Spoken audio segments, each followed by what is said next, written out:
In 1963, Walt Disney Animation decided to make a story based off King Arthur and the Knights of the Round Table, but not exactly in the way you think. Instead of taking the straight story of Camelot and these characters, they decided to go with the story of Sword in the Stone. And that movie is what we're going to be talking about today.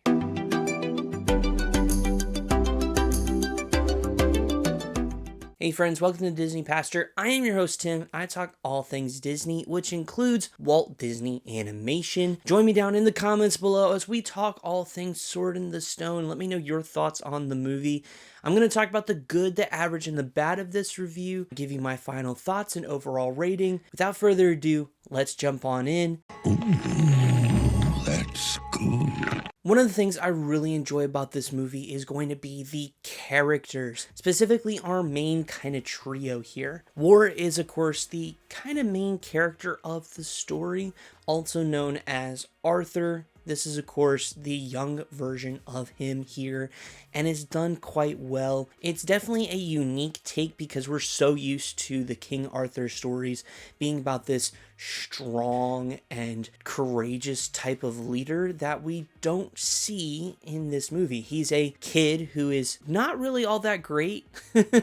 He's kind of very clumsy, not super duper intelligent, which is the opposite of what we see in the King Arthur story. So it adds a little bit of that uniqueness to the movie in particular. However, the standout here in terms of characters for me personally is going to be Merlin. Merlin is arguably not just the best character in this movie, but also the most memorable character in this story. We follow kind of his perspective of King Arthur in a sense, and it's done quite well. He is a very powerful wizard, but he also has some kookiness, some kind of funniness that comes with both his age and just dealing with different things. The other thing I like about his character here too is he does kind of have a few like references to what the future is like, which I think is pretty fun and adds just a unique kind of flavor to the character and gives him just a little extra kind of humor to add on to the character.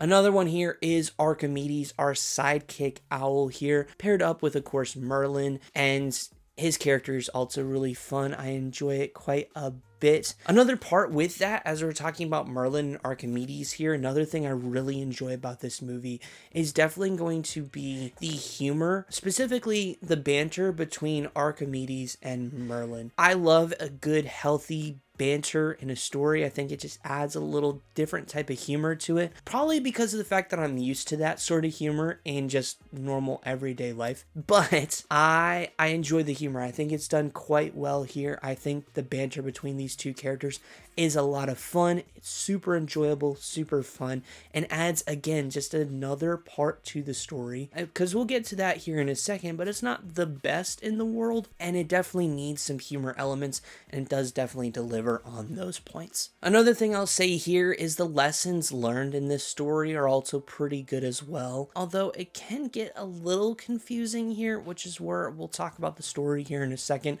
But again, I do want to highlight that there are some lessons to be learned in this story. Some of them are pretty obvious, others not so much. And of course, let's wrap it up with one of the things I talk about a ton, which is going to be the animation here. And I wouldn't say the backgrounds are the best we've seen from Walt Disney Animation. I more want to talk about, of course, the characters. I think the characters here look really, really great. They contrast each of our characters with a different kind of color palette. The only ones that kind of have similar colors is going to be Archimedes and Wart. But other than that, you see just some unique colors given to each character. Merlin is you have kind of a darker baby blue and white. You have, of course, Archimedes with your browns, so your dark browns, your light browns. Wart kind of has like a burnt orange and kind of a gold colors to him. Mad Madam Mim, of course, another character in the story. She has, of course, some like dark pinks and some just a lot of pink colors with her specifically. So again, just some color contrasts that make each character kind of stand out. It's done very nicely here. Something good, something bad, bit of both. for me personally, the biggest thing here is definitely going to be the story. It's a decent time. It's somewhat easy to follow along with, but compared to some of the other stories we've gotten, especially in this silver era of Walt Disney animation, it's definitely one of the weaker ones here. There's not like a big climax to the story, and I'll get to that here in a second. There are points of the story that are done nicely. When Merlin and Wart are exploring the world, learning how to do certain things, that's where the movie really shines. But everything outside of that just kind of falls a little flat, and it's not done, I think, to the best of its ability. When you're adapting a story like King Arthur and the Knights of the Round Table, the stories of Camelot, which is some of the best written literature of all time, it needs to live up to that standard, and I don't think this story in particular does that for me, and it's a little bit of a letdown in that regard. Speaking of kind of let down here, one of the other things I will say is Mad Madam Mim, and the reason I put her here is because we've been just hitting it out of the park with some amazing Disney villains in the Silver Age. We just got over Cruella de Vil, and we, of course, have had Captain Hook, we've had Lady Tremaine, we've had the Queen of Hearts, just banger after banger for the most part when the story calls for it. And Mad Madam Mim is decent. She's not the best Disney villain, especially of this era. She's definitely not the best. She's not the worst Disney villain I've ever seen, but she falls flat compared to the standard we've been at.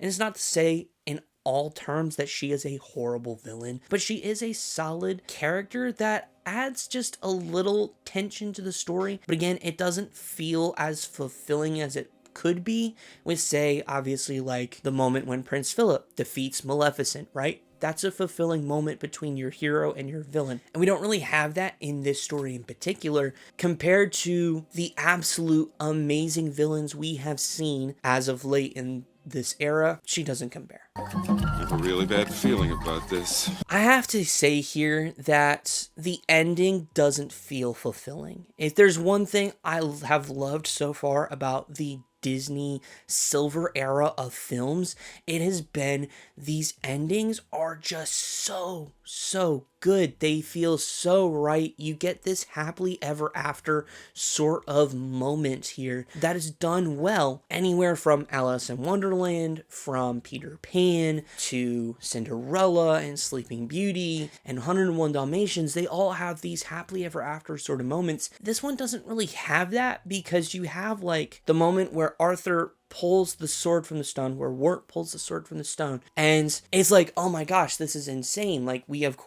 got some exposition at the beginning of the film, so we know that this is like the king, like Arthur is now the king. If the film ended there, I think it would have been better. But instead, they add a little extra scene at the end of Arthur, they're the same character, in his throne room. His crown is too big for his head. His cape is too long, or his cloak is too long for him. And he's like trying to figure out, how do I escape from this? And he calls on Merlin, and Merlin's like, oh yeah, you will do great, kid. You will do amazing. I actually think they're gonna, create stories about you and all this other stuff, and maybe a feature film. Yeah, that's a nice little tagline, but it doesn't feel fulfilling. Your end came just a few 5 to 6 minutes earlier. I think it would have been more fulfilling, and that's really the biggest gripe I have with this movie, is the sense of fulfillment isn't there or at the same quality as we've seen with previous stories. And it's hard when this story isn't, I would say, the most well-recognized story of King Arthur. And so our journey comes to an end. Overall, this is a decent time. It's a decent story that has some fun moments, some really solid characters, a pretty decent song, I will say there. But overall, compared to the rest of the Silver Era films, it definitely falls a little flat. And I think a lot of that has to do with just the source material in general. Sword in the Stone, like I mentioned, isn't the most well-known or well-recognized, or I would say even the most fulfilling story of King Arthur and the Knights of the Round Table. And so because of that, it allows for not a as satisfactory kind of viewing. And it's not to say again that this movie is terrible, because it is a pretty decent time. But again, compared to the Silver Age of films, which we have seen a lot of really, really solid to even great films, this one, again, just doesn't live up to that standard. It's still part of the Silver Era, and it's still recognized as that, giving us some of the things that make this era really stand out. But this isn't on the same level, the same energy, time, and effort, I think, that was put into some of these other ones. Overall, it's a solid time. I give it a 7.3 out of 10 with a C for its fun factor. Again, it's decent and it has some fun moments here, but this ending, I think, just doesn't feel fulfilling. And you kind of left, or at least I did, kind of left wondering, what was the point? With that being said, let me know your thoughts down in the comments below. Did you enjoy the movie? Do you not enjoy the movie? Love to discuss all things Sword in the Stone down below. If you enjoyed this video, please give it a big thumbs up. I greatly appreciate it. Helps me know what you like, what you don't like. And if you're new around here, I want to say a very special welcome to you. Be sure to subscribe down below and hit the bell to be notified for more videos just like this one. Thank you guys so much for taking time out of your day to spend time with me. I truly appreciate it as we get to talk all things Disney together. And I will see you all in the next video. Have a great day. Goodbye.